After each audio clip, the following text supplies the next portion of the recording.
My name is Robert Joseph Stark. I'm here in Anchor Point, Alaska on the Kenai Peninsula, kind of the southwestern side, 20 miles outside of Homer, Alaska, just south of Ninilchik. I have 20 acres of land here that I purchased in May of 2012, and it came with a beautiful cabin you'll see soon. It's all off the grid, and yeah, we're just trying to turn it into a farm. Slowly but surely, and you'll see there's a lot of jobs that haven't been completed because either one, I'm a little lazy or procrastinate in certain areas, or two, I don't have the skill yet and I don't want to pay people. So we're trying to do things as cheap as possible while also not, make the quality poor. Here we'll start with all this. Here was some trees and stumps and this brush that was overgrown, and when I first bought it, it was coming through with the weed whacker, chainsaw, shovel, digging up as many stumps, roots, fireweed, little trees, birch trees that we could, and doing our best to clear it out. And I only got so far until finally my neighbor, who had traded a Rottweiler puppy for time with an excavator, drove over in the excavator and he plowed it for us, and he made that berm over there on the eastern side of the property, and yeah, really made it what it is. If it wasn't for that guy, we couldn't have it. So it turned into our vegetable garden this year. We planted perennial fruit trees, apples on the outside, the south side over here, different varieties, a red Harrelson variety and Wolf River from Wisconsin and Minnesota. I bought all the trees that you see here from one orchard down in Onalaska, Washington. When I was going to college before Evergreen for sustainable agriculture, we toured this guy's farm, and he just had the most beautiful edible forest with hazelnuts down to apples and cherries to strawberries and canes. I mean, everything you saw pretty much you could eat. And I really trusted him. He said these are all really hardy varieties. Yeah, we do all of our ordering from him. So last year was our experimental year where we planted 12 apple trees, 4 pear trees, and then all of our rhubarb and raspberries and strawberries that you'll see. Yeah, they all made it through the winter. We had 1 pear and 1 apple that we thought got eaten to death by the moose because we didn't have a fence up. They're coming back, so I think they're all gonna be good. This year we bought 40 apples and expanded with the hazelnuts and all kinds of stuff. Sorry, I'm a litter bug. Then here we have the vegetable garden. We weren't planning to do this many vegetables this year. We were just gonna work on the fruits, but we had the space, so we figured why not. Under here, we have our beets. This here is a remay. It's a fabric woven cloth that is used to trap moisture, heat, and humidity in the garden beds. I've seen the difference. I haven't used it before on my own growing. I did when I worked on farms in Washington, but I wanted to keep it natural and not have that look. But man, I swear by it now. The difference in my beets here that you see, these little guys, which of course they're still not as nice as some that people have, but they're growing. Then you'll see on this other bed over here, we have beets that we planted 10 days before, and they're not even half the size. This remay really works. So we got the remay on most of our beds. Here's the beets, cabbage, got Brussels sprouts, and then behind the Brussels sprouts, those are carrots, which we've had a little spottiness with the carrots, but they're gonna be all right. And then we got 2 rows of potatoes. We grew these potatoes last year, and then we saved the seeds, and it was our first time saving the seeds and replanting them. And I was a little worried about how they were gonna do, but they're doing great. We got 3 different varieties, red, purple, and white. And we'll use these to eat for the winter, and save some for next season and give some out, maybe sell a little bit to a brewery. They'll buy them. So yeah, and then over here we got radishes. We just did a big harvest of them yesterday that we sold to some people in Seward, as well as this restaurant. And then see, these are the tiny beets. See these guys? Oh, they're so small. I mean, horsetail, get out of here. They're nothing compared to the ones under the remay. Wow. Really. And I think it may also be because they're close to the radishes, but it shouldn't be that big of a detriment to their health, honest to God. So, and then we got the peas on the background growing up. They're looking all right. Hopefully here in the next couple of weeks, we'll start getting some peas. Kind of consider ourselves fall farmers this year because we're really not harvesting much right now. Some radishes and chives and things, but hopefully come fall we'll be doing pretty good. Yeah, I would love to do farmers markets. And one of the main things I've seen and noticed with the farmers markets, I go every week. Not only the one in Homer, but other places I've noticed that a lot of times people, they put these high tunnels in and they're beautiful. They're producing amazing stuff, but they're all growing vegetables. So I really don't want to specialize in vegetables. That's why I'm trying to grow fruit. That's why I'm doing the apples and the raspberries and the strawberries with intentions that in the future they will produce and I can be the guy down there playing in fruit, you know, because you can make some good money on fruit, man. Well, last year we had probably in all of our berry plants like 4 strawberries. This is their first season and they were all eaten by chickens. So last year we had chickens, right? And they were producing eggs and we were selling the eggs and it was a beautiful thing. But I didn't really know that they were gonna come through. I mean, I was all happy. Oh God, they're eating all the bugs. This is amazing. Yeah, until they devastated our rhubarb and our strawberries and the raspberries. I mean, our rhubarb was down to the crown. Our strawberries they were eating the leaves, everything, you know. So finally we fenced off the best we could the rhubarb bed over there and they grew back. Not to the point where they are now, which they've been harvested multiple times, so they were bigger, but they were just devastated. And we were just happy that they came back by fall and made it through the winter. And this season, we don't have chickens because things happened in the fall time, had to leave to Seward, mother got sick, ended up the neighbors were taking care of the chickens. Naturally, the chickens started migrating towards food, the other neighbors' houses.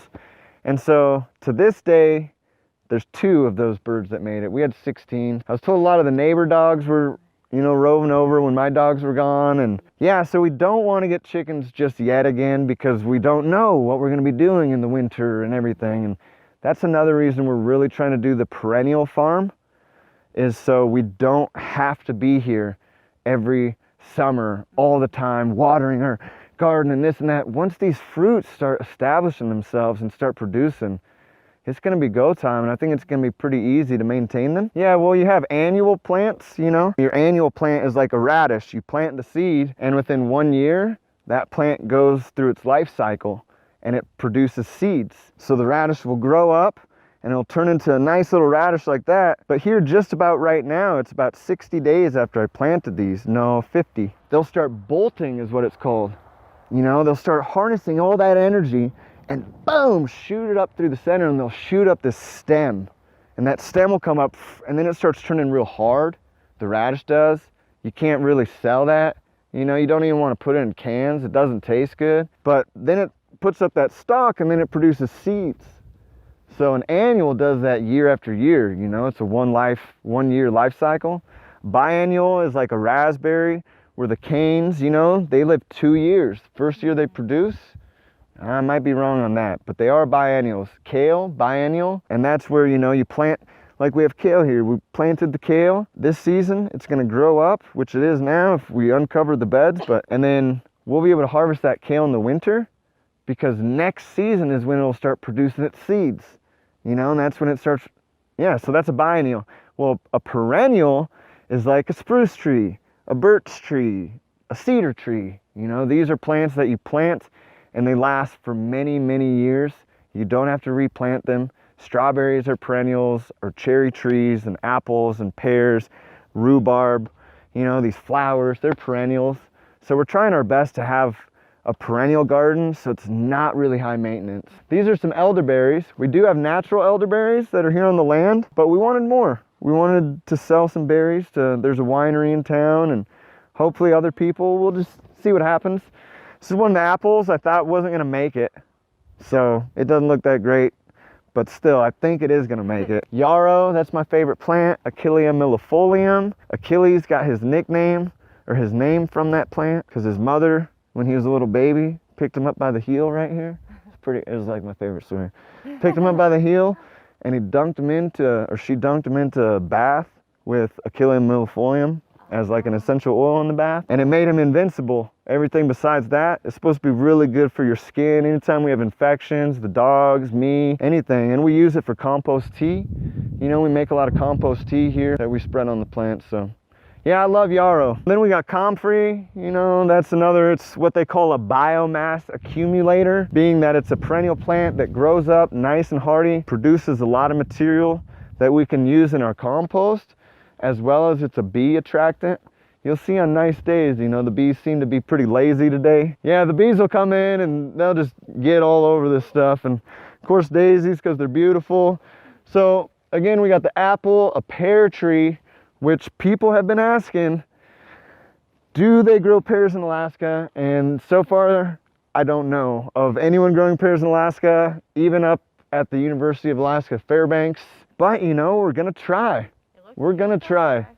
I mean, the way I see it, one of these pear trees, we have 4. One of them was 25 bucks. 25 bucks, you know? I mean, that's, if you drink, which I don't anymore, 25 bucks, 5 beers, you know what I mean? I mean, I spent a lot of nights spending 25 bucks, 25 bucks. So I see it as 4 $25 investments. If it doesn't really work out, well, that's all right. But if it does, I think, yeah, that'll be a wonderful thing. So they're Asian pears. That's what the guy told me. He thought they'd do better than the European. And I'm really taking his advice. We got the elderberries again. So this is kind of like it's like this is the north side of our property. So that's why we've planted the trees on this north side with intentions of them growing tall, kind of being a little bit of a windbreak from the wind that way, as well as a windbreak for that side from the wind this way. And then on the south side of our property over there, we have that row of trees. And in between them, we have rhubarb. And we're hoping that the apples will grow up there and not too tall so they don't provide shade, but enough to provide a little bit of a windbreak. You know, we're trying to really make this garden environment a nice, moist, wind-free as much as possible environment, you know, with behind it, the trees. So that's what we're going for. So then we've also scattered a bunch of seeds as cover crops. You know, a cover crop is what farmers use to protect their soil, to replenish the minerals and nutrients that they use each season. Before, you know, like the Dust Bowl time, people weren't using cover crops and things. Maybe they were, but not as much. They were just plowing and plowing and plowing and growing and growing and growing the same things. And then eventually that soil got depleted and it became so hard panned from tilling so much that those winds came and no roots, no plants were in the ground to hold the soil, you know, so it just blew it away. So all this stuff that was either bare, or this here's the horsetail again, and there's grasses, you know. We've done our best to plant clover, and you know, it's coming up in patches, man, but as the years go by, I think it'll get thicker and thicker and thicker, and the clover is a nitrogen fixing plant. Yeah, there's all this nitrogen floating in the air, and the plants can't get it. There's certain nitrogen fixing plants like the horsetail as well, that they have this little bacteria on their roots, these little nodules, and they're called rhizobium bacteria. They're pretty sweet. They store the energy of the nitrogen. And then when you come and you cut the clover down, all that nitrogen goes into the soil. So it keeps you from having to buy nitrogen fertilizers. So we don't buy any kind of like artificial fertilizers here, you know. Just want to say that we're doing our best to stay natural and organic. Another apple, you know, Gravenstein, that's my homie. I think it's probably the best one that's been going on so far. I read this article the other day from this guy. His name, I believe, is Michael Phillips. He wrote a book called The Organic Orchardist. He was like the guy for growing fruit, and he was saying that no matter what year your plants are when you put them in the ground, to expect to wait like 7 years for your apples to produce. He laughed and said, you know, it's not for impatient gardeners. We're trying to stay patient, you know.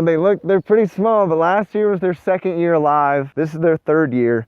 And as time goes on, they're gonna get bigger, and we can only cross our fingers and hope they produce some fruit for us, you know. So around here, similar things, you know, we got oak tree. We're trying, you know. Don't know if it's gonna work, but we're gonna try. Raspberry, rhubarb. This is a butternut, so it's a different type of nut tree that man Michael told me would work really well here. Honest to God, I've never seen a butternut. I don't know what it looks like, but I hope we get some, man. Yeah, more raspberries. So the hope, you know, of course, we plant these in hopes that the rhubarb grow big, and then we can propagate them, divide them, and move them to other areas. So in the end, we can have tons of rhubarb and raspberries that we can sell as well as can. Oak tree.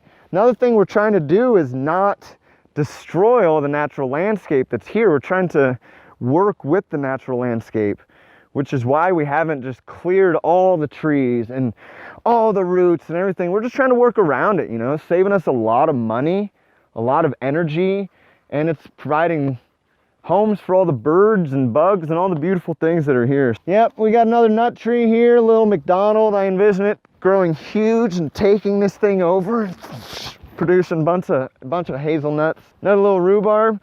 Here's the worker we got helping us this year, Levi. He's a great young man. Couldn't ask for better help. He's working on our solar panel stand here. We got the solar panels for free from owners of this place called Orcas Island in Seward. Their son was redoing the yurts that they rent. Yeah, he gave them to us, you know, so we put them to use. We've had them just on the ground, kind of propped against this and propped against that, and they work, you know. We don't have a big battery system, it's just one right now. But just because we're starting and we don't like spending a bunch of money on stuff, we're waiting. People are always getting rid of these batteries, man, and they're expensive. So we're kind of being patient. The PVC stand, which Levi made, he's a plumber, cost $7, you know, because we had a bunch of scraps sitting around. He did buy this plywood, which was $71. All in all, I mean, for the solar panels, this charge controller, which we have, which tells you how much you're getting in, which right now we're not getting anything, but our charge is at 99%. We do need to, I told Levi too, we got to orient them a little bit more south, but we will. But anyways, it's got a sweet little USB. You just come in here and you know, he's a smart guy. He's got 3 of them little phones, them little laptop things, and he's on them all the time, but he's found a way to hook them all up to one charge adapter, and he'll charge all 3. You know, we charge all of our stuff with this, is what it comes down to. Our phones, our computers, anything that needs a charge, this is how we charge it. Inside here is where the plan is to put the battery bank. You know, it'll be waterproof and it'll be protected from the elements for the winter. Right now it's just that one little battery. Yeah, man, so that's the solar panel stand. Perhaps in the future, this land here, you know, I would really like to clear out some more. I mean, not all of it, of course, but this is nice flat land, and in order to make money on my property, which I do want to do because I don't want to work for other people my whole life, and I love to farm, but yeah, I'm gonna have to clear this out and then start using that for the agriculture as well. So we got more nut trees here, which we're crossing our fingers, just like the pears. People can laugh, and that's fine. Maybe sometime we'll get nuts. If we do, we'll be roasting a lot of nuts on a fire, let me tell you. We also got some redwood trees we bought this year, all from that same guy, you know. The name of this road here, I hate to give away my location, is Tall Tree, and it was all huge, tall forest trees until I think it was like 14 years ago. There was the spruce beetle that came through. Like now the aphids in Homer, the spruce beetle came through, wiped out a bunch of them. And then a fire came through, wiped out more, and then loggers came through. And they logged all the big, beautiful trees that were around here. And then after they got done logging it all, they piled the stumps into these big piles. And then they were selling the acreage for like dollars on the acre, so they didn't have to clean it up, you know? We ended up buying the land, the 20 acres and the house, for $80,000. It was money that I had saved from when I was in the military. When I was in Iraq, I was saving and saving with intentions of buying property in Alaska when I came home. You know, I grew up in apartments and little houses and never had a spot really, you know? So I always really wanted something for our family to be able to grow on and have future generations grow on. And this was the spot that we found, which pleased everyone who was involved in the deal with the house and the land. And yeah, so now, you know, it's 4 years later, that $80,000 loan, I put $16,000 down, brought our payment to $64,000 we were paying on. And that payment is $540 a month. And we've put down extra, so at this point, we owe like $30,000. I think it's gonna be paid off in the next 3 years, is the way I plan to have it done. And then we'll be interest-free, no debt, living with the solar, off the grid. I mean, you'll see, we heat with wood. You know, I mean, everything we do, man, we try to do frugally, but also understanding Maslow's hierarchy of needs. We don't wanna get stuck in the surviving phase where we're not creative at all. We want time so we can be creative, we can play music and write, and my girlfriend record music and all kinds of stuff. So, and maybe at some point have some children and be able to, you know, have a family or something. This is our compost right now. Sorry, it looks a little kind of corn husky, but so this is all grass that we cut yesterday and the day before, mowing everything, and a lot of it's got clover and grasses and vetch and things, and this is part of a compost that we had last year from chicken manure and all kinds of stuff that we've just been adding and adding and adding stuff to. So what we're gonna end up doing is mixing this with this, and then once we get it all nice and mixed, I mean, we're gonna make a nice mix of it. We're gonna cover it with straw for the winter, and then we're gonna use Rudolf Steiner's biodynamic preparations. I'm into biodynamics, and Rudolf Steiner is amazing. So we're gonna use his preparations that we purchased from the Josephine Porter Institute in Virginia, and we're gonna inoculate our compost with the preparations, and we'll let it sit for the winter, and then we'll uncover it in the springtime, and that's what we'll use. We'll sift it out, filter what we need. Thankfully for my education, my college education, which was paid for by the military. I wouldn't have went if it wasn't for that.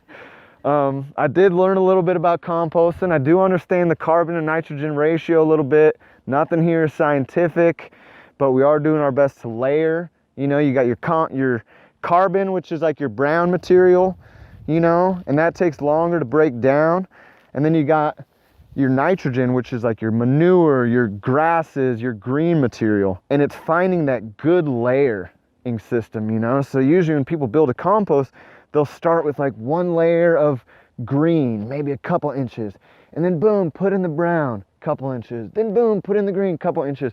And they're doing it like a cake or like a lasagna, but like a veggie, nasty lasagna. Yeah, so it all gets put in there, man. And we're gonna add to it, of course, after we harvest all the green stuff. This is what we use for our composting that we will spread on everything next year, as well as the composting that we do in the beds, you know, with the cover crop and the clover and those things. I guess that's it about the compost for now. So as you see here, there's little clover, you know, that's taken up again. This was all really hard packed, you know, and we're crossing our fingers, hoping we can get a nice clover zone at some point. The fireweeds, beautiful background for us. Here we got apple trees, the Wolf River, and then the apples go around that way.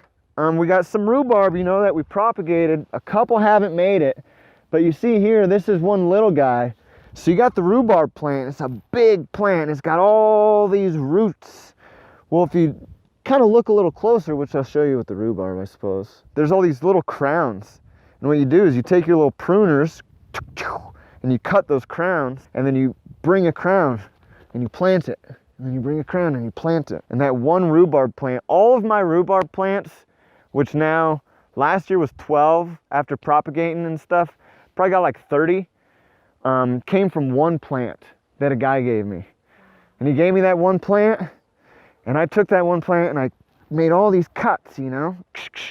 And then I broke my ankle skateboarding. So I used this person's yard in Seward for that summer, and I put all the raspberries that people gave me, and I put all the rhubarb into this garden in Seward. And everybody's like, "Oh, you're so nice, Bob, beautifying the area." And I'm like, "Yeah, I am."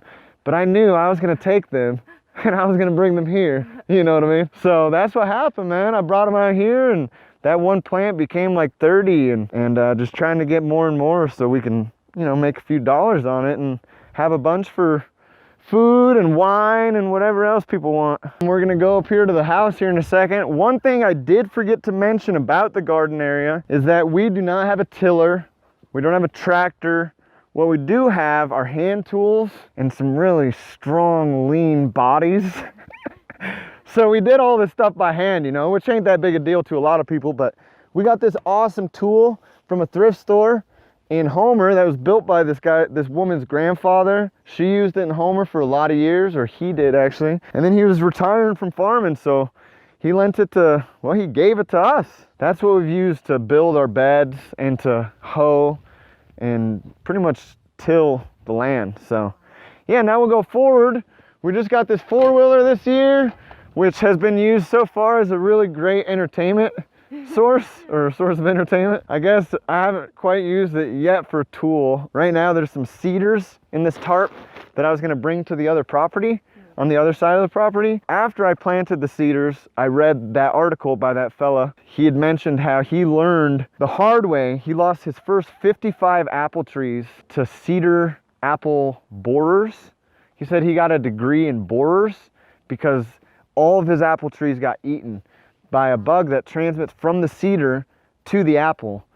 So I had some discussions with the gal and with Levi, of course, you know, and And yeah, we decided we weren't gonna risk it. We were just gonna dig them cedars up. They're still super young, and we're gonna bring them to the other side of the property so we don't risk any infestations. Yeah. This is my sweet little economical car that gets like 30, 40, I don't even know. It seems like forever miles to the gallon. Inherited it from my mama. She just passed away here last October. This is the work truck we use for all kinds of stuff, whether it's going kayaking or getting wood or whatever it is, man. It's the truck. This was, I don't mean to be a junkyard, but this is an old Volkswagen this guy gave me. He gave it to me and I was just thrilled. I was like, oh yeah, let's do this. I want to be a Volkswagen over. And I was driving it. Home and everybody was flying by me, you know. And I learned probably after like the 10th time of driving it that I don't really like driving really slow. And I didn't really like being the slowest guy out there and always worrying about it breaking down. So I parked it and used it for storage for one winter. And then it kind of became the storage unit. And yeah, the neighbor wants to trade me. He's got a little wood mill. We're gonna be doing some trading here in the next little bit. He wants to give me some lumber and he wants the van for his daughter, I guess. And I'm just kind of waiting for him to come and get it, you know what I mean? So here's the other part, you know, we're getting to the house and the yard and everything. When we first got this place, there was the house. It was roughed in, there was no heat. The well, we had well and septic. The well was direct laid PVC pipe that was not withstandable to winters here in Alaska. First thing we had to do is dig a trench that goes from the well, which is like 123 feet, to the house at 4 to 5 feet. We got that dug, got new piping, not PVC, this beautiful PEX, got that installed, pitless adapter, and then that goes from the well to the house where it goes up into a 65-gallon storage tank that warms with the wood heat and then is gravity fed. You know, we pump the well, we get all of our water, and then it's all gravity fed. In this summer, where we've been watering all of these plants and things, we've probably used, I would say, a maximum of 3 gallons of fuel for all of our water. You know, it's really efficient. It's a 5700 McCulloch generator that we got with the house. And we also run a 1000-watt Mitsubishi when we want to watch movies and things. That Mitsubishi, when my girlfriend, she recorded an album here. She was recording from like literally 9 in the morning till 11 at night. And that Mitsubishi, which is like a 1.2 gallon tank, would run, boom, from morning till night, man. I mean, the thing is so efficient. I mean, people come over all the time, you know, and no offense to any of them, but they come over when I didn't have the panels and be like, when are you gonna get panels? What about all the wind out here? You need a wind generator. And I'm like, dude, I spend like maybe $2 to $4 a week on my energy bills before the solar panels. Like, I use wood heat, like, but you can't really explain that to people, you know? They don't want to listen. They're like, oh, whatever, just get, and it's like, all right, well, I don't really want to spend the $900 for this stuff or whatever, you know? So, but hopefully at some point, you know, we would love to not have to run the generator for the well, but in the meantime, it's great. You know, I just had my cousin and her family come out and stay. They're from Anchorage. They're really wealthy people, man. Great family, 2 beautiful houses, triplexes, mortgages, probably $750,000 for both, you know. They make one $80,000, the other probably $100,000.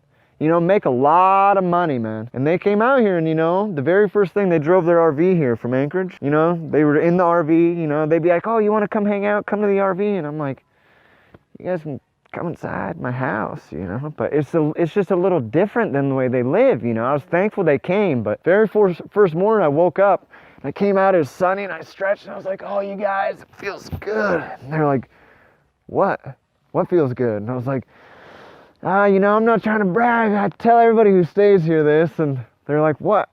I was like, well, I didn't spend any money last night while I slept, you know, not a single dollar. I mean, people who live on the grid, I mean, unless you have some way to turn it off, which most people don't, you know, you're spending money as you sleep. And I think that's really problematic when it comes to having to work so much just to pay your bills. So we love the off the grid. Turn it off, turn it on when you want it, man. and that's it. This here's the rhubarb. Yeah, our rhubarb beds, you know, same thing. They're only a couple years old. We've harvested them strong this year because my gal makes an amazing cream pie. Yeah, the rhubarb's doing pretty good. Pretty good. These are our chives, you know, there ain't much of them right now. Little purple ones there too, but we've harvested them and stored some as well as sold some. These are our little strawberries. Same type of thing. They were eaten down last year by the chickens, as well as the raspberries and the rhubarb, and now they're coming back. So we think that as future goes on, you know, it'll just get better and better. We got little strawberries forming now. Obviously it takes some time weeding, you know, it's not always like this. All this horsetail grows and grows and grows. We got peas planted interspersed because they are nitrogen fixers. They do bring nitrogen to the soil. We can also eat them as we go, but on the outside here we got peas growing up this seiner's net, which you can get in abundance for a good price, being that we live next to a fishing community. So a seiner, it's a fishing boat that uses a small skiff, and that skiff goes out with one end of the net. And you know, they sometimes got helicopters up above. If not, they got the captain looking out and they see the schools of fish. Well, the one guy gets on that skiff and he motorboats with the one side of the net and he goes around the school of fish. And then they hook that up to this crane type system that's in the back of their boat, and boom, they pull the schools out with the seiner's net. There's always a bunch of seiner's net around. Yeah, the raspberries, you know, little guys are starting to form. We got an abundance of bees. Wish we had more for you guys to see, but it's rainy. We got these strawberries. I'm tempted to eat. Oh, I would love to do honey. I really would, man. Yeah, and it's just, it's that same thing, one thing at a time. After we lost our chickens, and we were all gung-ho about the chickens. I love the chickens, man. And then to know that most of them died, I just really don't want to jump into any more animals until I know that me and my gal want to be here for the winters. It's going to be a permanent thing, or we have a cabin built where someone can stay, because I just don't want to bring any more animals on that have to die, you know. And I know it is hard for people up here in Alaska with storing bees for the winter, because they a lot of times don't have enough honey and it's too cold. Yeah, I would love to do bees, man. Just like I want to tap these birch trees, you know, but it's just one thing at a time. And with just me out here, it was really rough this year. I've had help from Levi, but still there's only so much we can do in the future, you know. Yeah, this is our yard. This understain, the skirting, which I think is interesting. When I went traveling in Mexico, I met this guy, a Belgian, who had bought this property in Puerto Escondido. He was building, he built this beautiful, like 4-story tall building, palapa style roof. I mean, the guy knew what he was talking about. He said that the first couple years he was building there, he had spent hundreds, thousands of euro on varnish to treat all of his wood. And he said the Mexicans were always laughing. He's like, I don't understand, you know, why they keep laughing at me. I keep going to Belgium and I come back and I go and back. They keep laughing. He said that one of them finally told him why they're laughing. And they're laughing because all the locals would use used motor oil. And they'd use it just like they would varnish. And they'd apply it and let it sit in the sun. And it soaks up the oil, the used motor oil. And it's free, you know? I mean, people just dump motor oil all over the place. We were questioning whether or not to do it here in Alaska. It's a little bit different than Mexico. So far, I mean, we haven't had problems. We're not using it next to the garden, you know what I mean? And letting it dry. And yeah, I use it on all my stuff, man. Straight up. I use it on all my varnishing. This is our young orchard. You know, this is the first year we put most of these trees in. The ones on the far end down there, it's their second year. They were our experimentals. And since they made it and they look good, we decided to go with the more. We got 40 more apple trees this year to go with the 12 from last year. Yeah, there's just a whole bunch of different varieties, you know. Gravenstein, Battleford, Parkland, Spartan, Red Harrelson, like I said, Honeycrisp. I mean, the list goes on. There's multiple varieties. And we're trying to learn, you know, from the potato famine in Ireland that we don't want to plant all the same variety, man. We don't want a pest that loves one variety of plant to come through and wipe us out. So we're doing our best to plant different varieties, see which ones produce the best here in Alaska in our environment, and then in the future we will invest more of our time, money, and energy into those trees. But in the meantime, you know, right now it's this experimental thing. We still have some trees in the area, in the orchard. You know, we're torn whether to cut them or keep them. I wrote an article once for the newspaper that was to cut or to keep, because I cut down a big birch tree that blocked our view of a volcano, Mount Redoubt. Yeah, my girl was happy. She could see the volcano from the kitchen, you know. But we're still in that same situation, you know, all the time wondering what we should cut, what we should keep. And if it ends up that these trees are having problems, or, which I don't think they're going to, man. I think it's gonna be just fine. This birch tree, you know, it could go down, we could get some more sunlight. The way it is, these trees get so much sun, and it is north facing, you know, so if it were southern facing, you get the sun that just goes boom. But since it's north facing, it refracts off of the Earth's surface, so it doesn't get as warm and as much direct energy as if it were a south facing slope. Like our veggie garden is slightly south, and that's why I really do suspect that our trees that are up there are gonna do better, because it's just, there's that southern slope, man. But still, we're doing it, you know, we're trying it out. Over here, we got this, what I like to call the cook henlet. It's our chicken coop. So my girlfriend last year was like, hey, Robert, you know, this is before I went to carpentry AvTech class, which I still don't know what I'm doing. Anyways, my girl was like, hey, this girl's giving us chickens. We need a coop by tomorrow. I was like, oh God. All right, I didn't know what to build. And we had all this scrap material under our deck that we used to build the house. And it had been sitting there for like 2 years. So I just pieced something together, and it worked, man. It worked really great. We had the chickens in here for one winter. We didn't have a heat light. We would have a heat light again if we did it again, because they were getting a little bit of damage up here on their crowns, as well as a little bit on their goblets or gobblers, and they were getting a little frostbite damage. But we took a woman's advice who owned Wagon Wheel in Homer, who said that all you need to do is just put a thick layer of straw down, let them poop. Thick layer of straw on top of sawdust. Thick layer of straw, let them poop. Thick, and you keep doing that, and all through the winter, I mean, by the time we took all the straw out in the springtime, none of our birds had died. Man, we had like a thick cake of like the best compostable manure and straw combination, which we used in the gardens.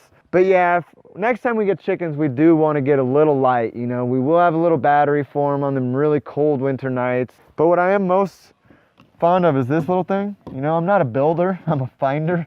And I found this when I was cutting wood, and that's like the easiest door latch ever, man. But yeah, so that's the cook henlet. This is our septic leach field area, so we're not planting any food on here. It's just clover, you know, which you can see has been coming up. So, you know, like I said before, this is all hard packed, man. Especially this, because the guy had just brought in machinery, done all the work. And so yeah, I mean, we didn't do most of this. This is Mother Earth coming back and being like, give me that. But we have planted some clovers and things. Yeah, this is kind of our border, you know, for our first little go ahead. This is what we're gonna work with. We're gonna try our best to maintain all these plants and trees.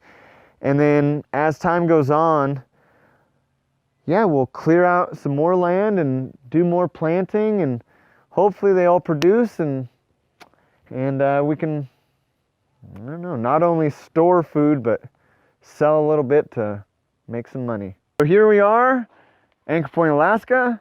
We got Nala and Charger and our rain barrel, which is working as we speak. We just put it up the other day, this gutter, and man, you'd be surprised how quick that thing fills up. It's actually becoming a problem that it overflows so much. Yeah, but here in time, we're gonna do all of it, you know. So far, we just got this side and the other side that are done. And then, man, what a difference it makes to be able to walk from here to there and be collecting. And, you know, obviously it's a pretty big deal. So yeah, we use this water for watering all of our plants. We water the plants with this water. When we don't have, or if like we just run the well, I mean, that water comes out of the well, it's cold, man.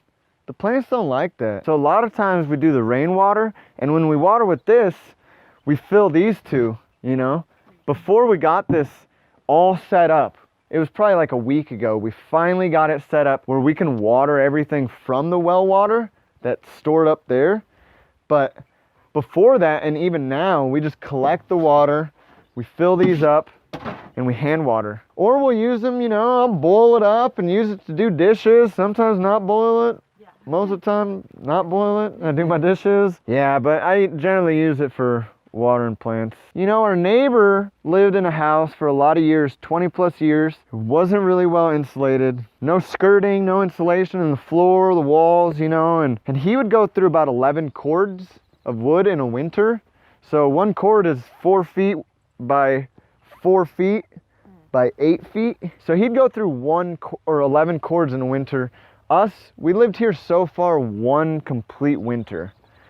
And I think we probably went through about 3. I mean, like right now, I built a fire in there this morning, you know, and that's the only fire I have, and it'll heat up the house and then it stays warm throughout the day. Yeah, so in the summer we hardly burn, you know, and in the winter we burn more, but you know, it's abundant out here, the birch as well as the spruce, and we definitely do our best to harvest just dead ones, you know. And yeah, we found that this wall here works really good for us for the winter time. A lot of winds come from the north, and just parking at the vehicle moving this way, you know, you get blasted, and the wall really helps keep our path a little less icy, less nasty. One thing I've really learned about firewood, a lot of things, I wasn't like Mr. Lumberjack, nor am I still, you know what I mean? Like I said, I was raised and lived in apartments and houses, just been learning as I go. But you know, this wood that we just stacked outside here in this row, not underneath anything, not beside the house, not covered by a tarp, it cured or seasoned just fine.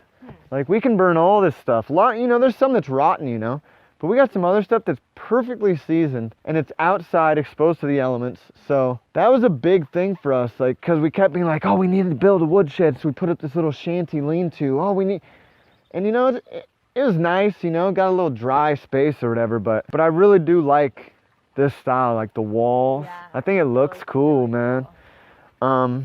So that's kind of it with that. We'll come inside. Nala, her tongue never goes inside of her mouth because it's too big.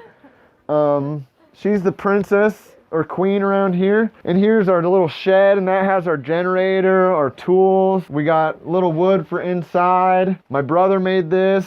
You know, it's not the most amazing piece of furniture in the world, but my God, we're not gonna throw it away. Normally we take off our shoes when we enter, but we're gonna make an exception this time. So now we are in the immaculate kitchen of our cabin here. Nothing spectacular, but you know, we got what we need and some. The oven wasn't here when we bought it. We brought the oven in, got some basic shelving, you know what I mean? Nothing spectacular. Don't mind the diet and the Whoppers. This was here, you know, the guy had made this sink cover, or the countertop is beautiful, you know what I mean, but this happened this year.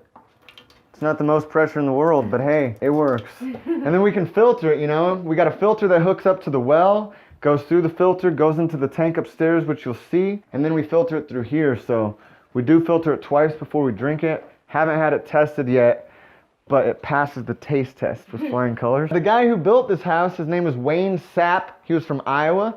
Him and his wife bought this land and built the house. They were going to use it as a summer retreat, but then before he finished the house, they had a big tornado storm that blew down their biggest barn in Iowa, and they needed money.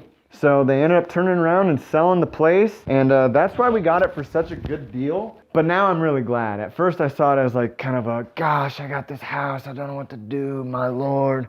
But now I'm thankful because we've been able to do a lot more work outside, and I couldn't build something like this.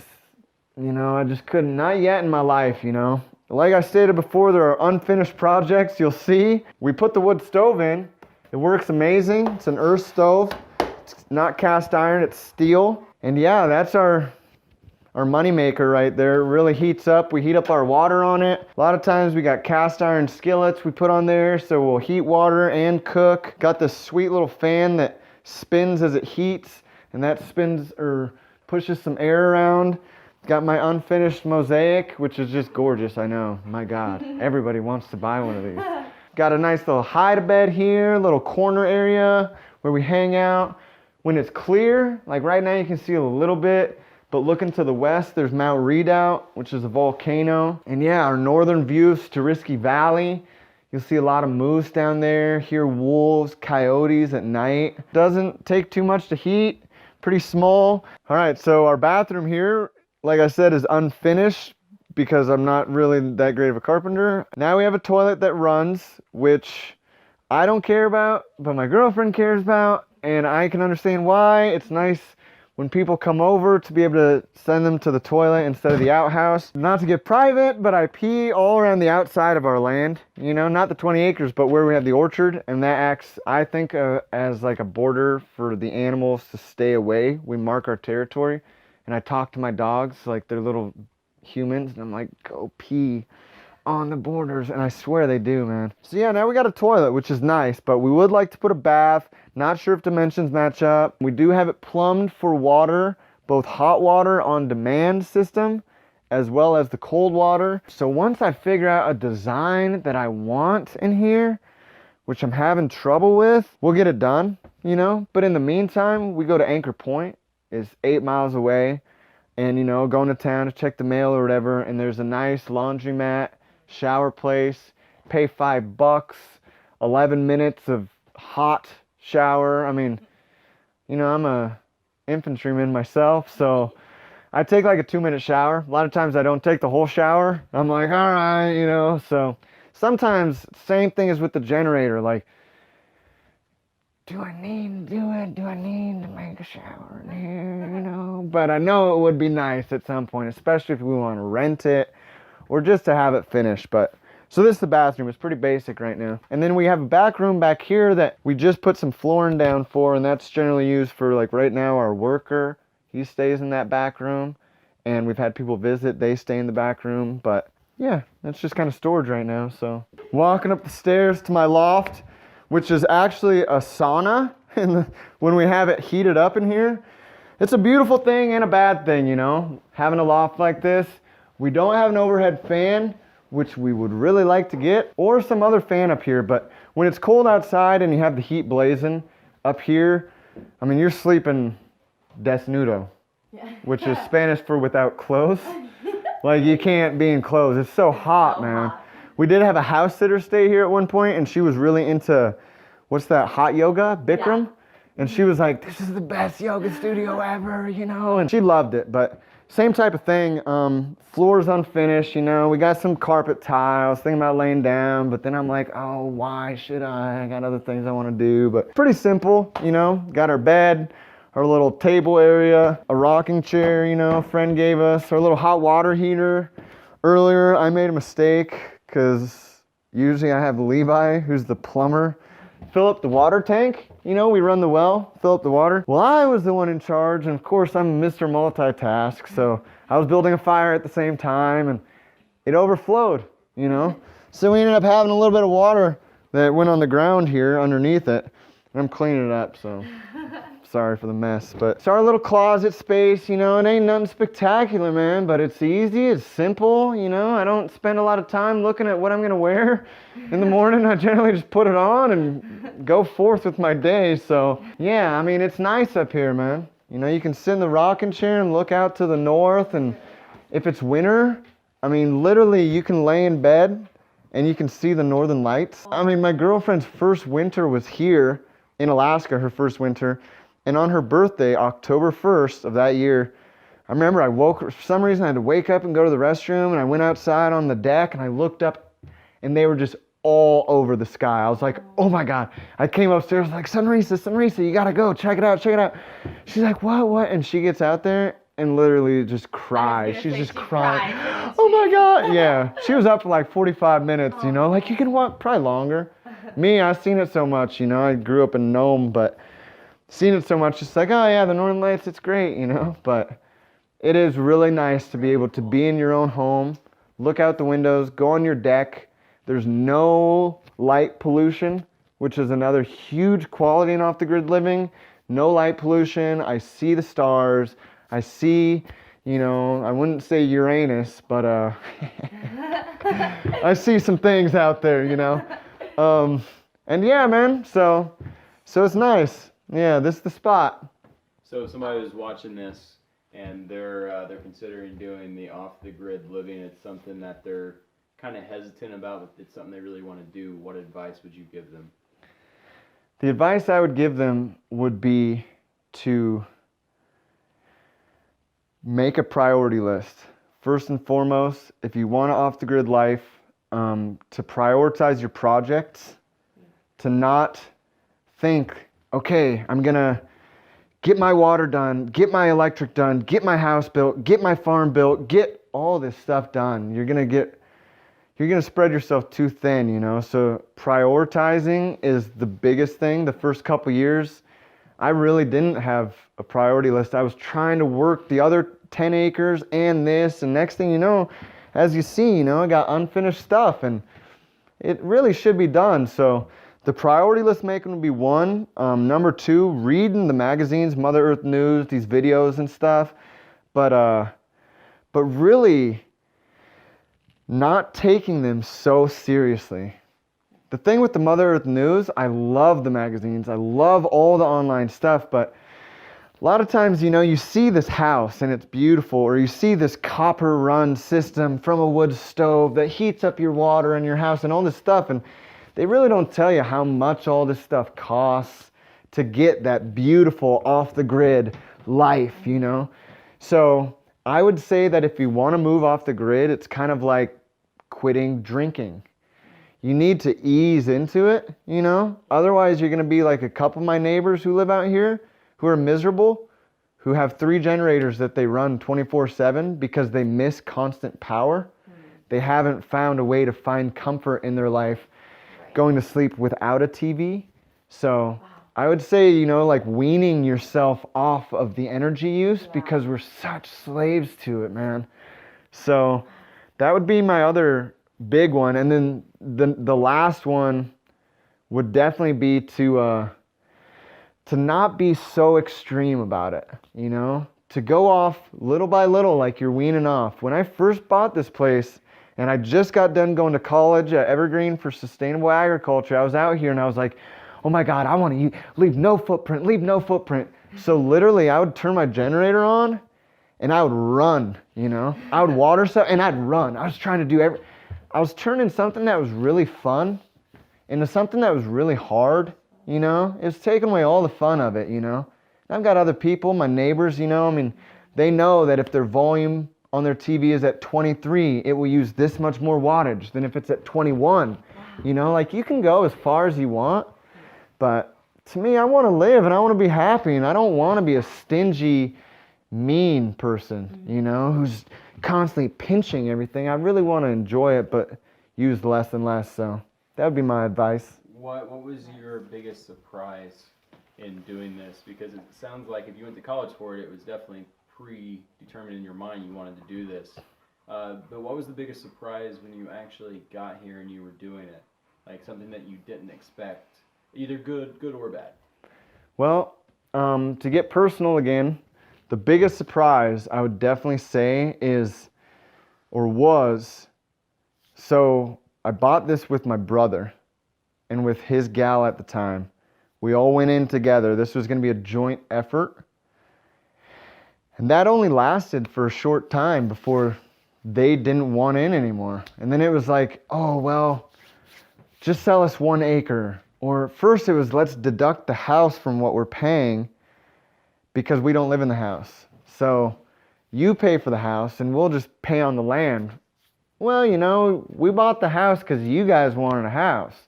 So it created turmoil in my family. In me, for a couple years there, this was a grudge. This was a weight on my shoulders that I didn't want to carry. This house felt like it was just rotting. And then, you know, I've had other family who said they were going to come out with a dozer or equipment or just their kids, and they were going to come and help. And I just can't tell you how many people have said, we're going to come out there. We're going to help. We want to help. We want to help. And you know, by no means have I done this on my own. I mean, I have had a lot of help, but there have been projects that I put on hold that should have been done, but I was waiting for that excavator, you know? So it was learning, you know, a lot about your friends and your family and who you can ask for help, you know? And that was really the greatest obstacle I found. You know, I learned a lot about doing relations and business with family, you know, and that was the hardest obstacle, which I feel like we've gotten over pretty well now, right? Being that it's all mine. So Last question. Somebody that's on the fence. This is something, I mean, it kind of looks like you're enjoying this thoroughly. Yeah. Here.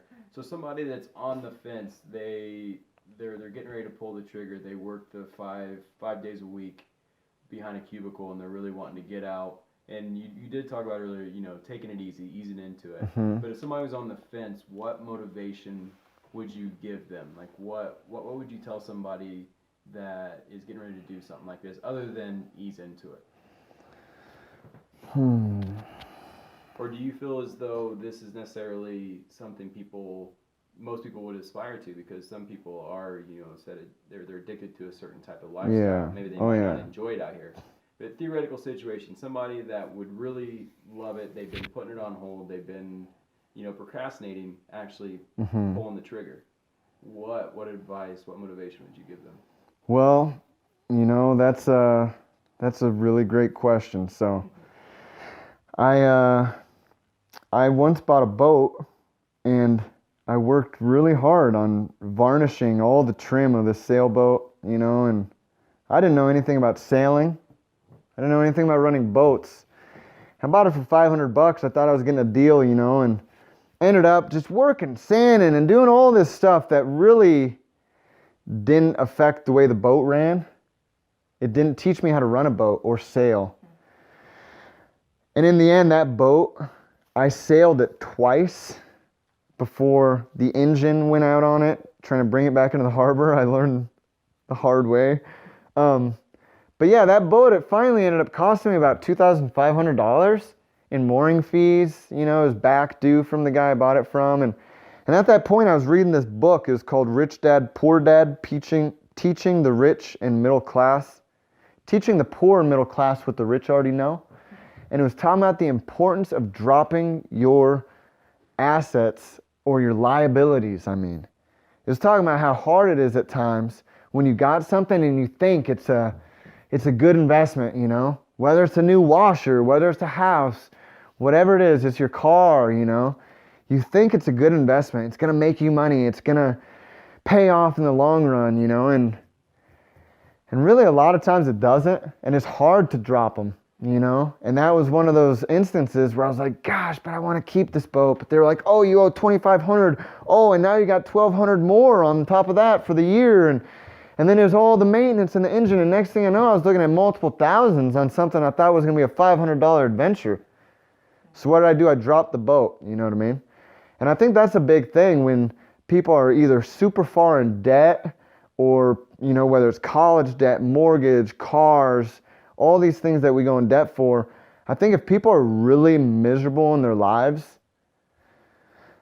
I think that people need to learn how to give up some of those things. Take the hit to the pride. Feel embarrassed sometimes, walk around, you know, avoid yourself at the restaurant for 2 years, whatever you got to do, you know.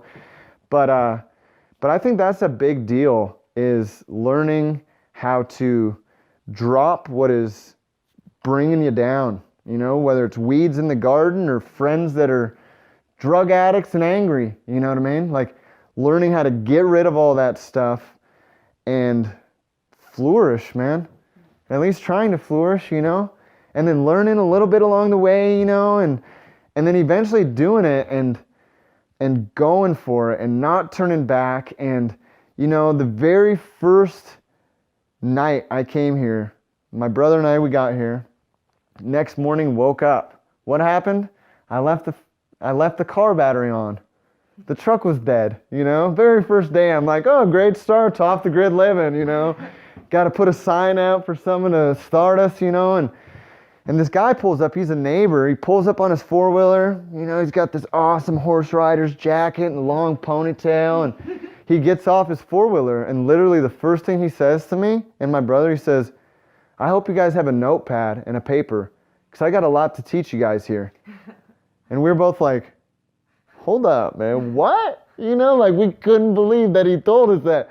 And he repeated himself, hey, I got a lot to teach you guys here, you know, like you make sure to write this down. And I don't know if it's our age, if it's my age, I don't know what it is, but every neighbor tells me what to do. Every person I meet, you know, everybody's telling me what to do. And And there's times you take it, and it's great advice. You really listen to it because they're wise. You learn from their mistakes, but other times it's just like, will you please quit telling me what to do? I bought this for me to pursue my dreams, not you to live vicariously through me or see my heartaches or whatever it is, So, yeah, I'd say motivation is just quit being scared, man. It's just like anything else, I think, in the world. We're all afraid to make changes and just bucking up, making the change, being uncomfortable, getting over that learning curve, just like living in an RV, get over the learning curve. And then eventually, like now it's 4 years. It's easy now. The first 2-3 years, I was stressing, man. Oh, God, is the house going to fall down? It's all good, and like I said, it's making things that are really fun, which is life and stewardship and farming and pursuing your dreams and making it so it's not fun, Yeah. So that would be my, I guess, motivational factors. Thank you, sir. Appreciate it. Thank you.